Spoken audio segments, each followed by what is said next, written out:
In another breaking news, DSS takes over SERAP in Abuja. Following the incidents of the arrest of Joe Ajaero of the NLC a few hours earlier, officials of the Department of State Security Services, DSS, have also taken over the Abuja office of SERAP.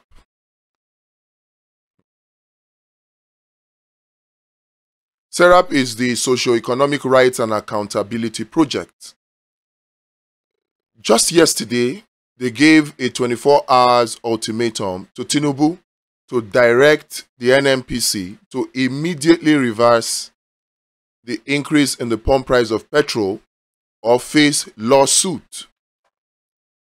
I guess the response that Tinubu will give to them will be the appearance of the officials of DSS in their office, and in the manner they did it is quite questionable. Is Tinubu trying to silence opposition?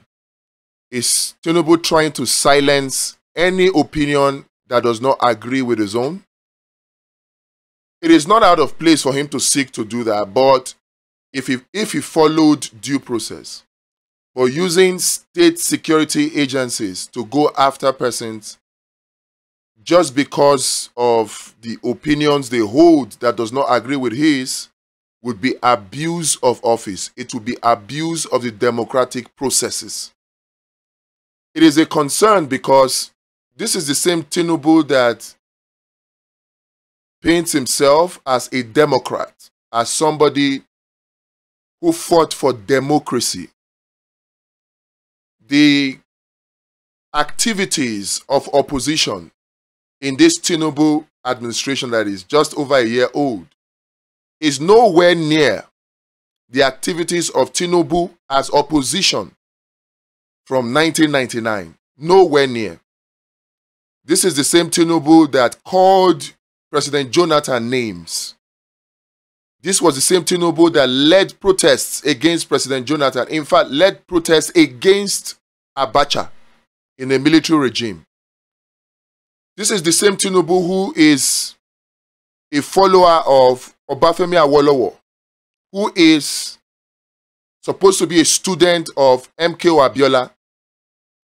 Why is he using this approach?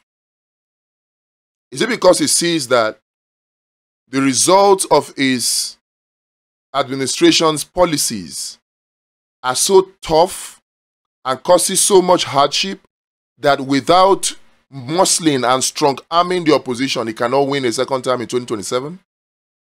Is this why he is seeking to use state security agencies that are supposed to be defending the rights of the citizens against the citizens? I certainly hope that the storming or the invasion of the SERAP office in Abuja was done with valid court order and in line with democratic processes. If it is done with the aim to silence opposition, President Tinubu must now know that Nigerians cannot be silent. The way he was not silent in the face of military dictatorship, the way he was not silent even in a democratic dispensation against the likes of Obasanjo and against the likes of President Jonathan, so will Nigerians not be silent. Tinubu must now know that you cannot beat a child and ask the child not to cry. What he is doing, going after oppositions, anybody with a dissenting opinion, is not democratic. He must retrace his step and show that he is a full respecter of the rule of law like he claims. This is the time for Nigerians to lift their voices everywhere. These kind of actions are only possible when it is a few voices that are speaking truth to power.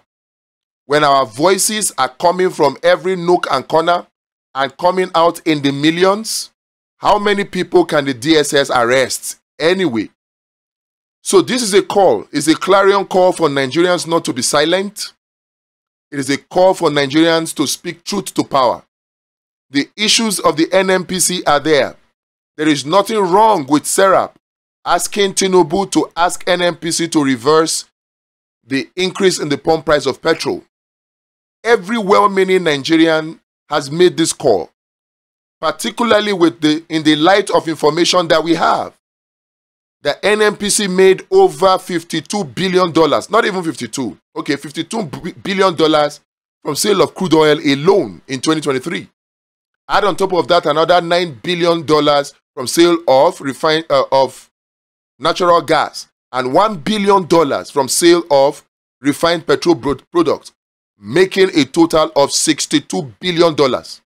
In the same year, NNPC imported only $20 billion worth of refined petrol products.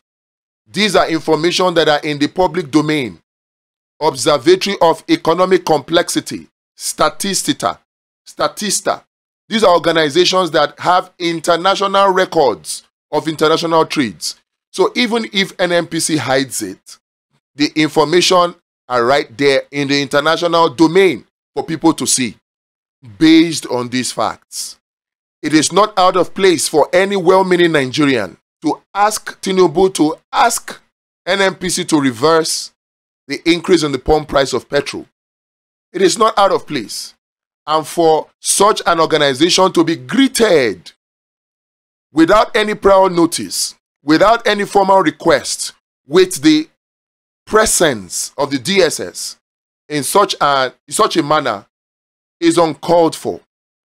Tinubu must reverse and retrace his steps, as he must know that we are in a democratic dispensation. He must be seen to be a respecter of the rule of law and not to be intimidating anybody who opposes him. Because if that is the intention, then the DSS must be prepared to arrest more people. Because the hunger in the land is so serious that many more people will speak up. Many more people will speak up. Many more people will speak up. And indeed, I call on Nigerians not to be silenced in times like this. We must speak up. Let our voices be heard. The hardship is too much. Is it too much to ask for the NNPC to bring back and reduce the cost of petrol? Is it even too much to say the federal government of Tinubu should peg the naira and strengthen it further once more, like we once did? Is it too much to ask for Tinubu administration to reduce the cost of electricity, reduce the high taxes? It's not out of place. It is not out of place. There is nothing, in fact, if there is anything that threatens the security of Nigeria, it is the harshness with which the Tinubu administration pursues their policies in Nigeria.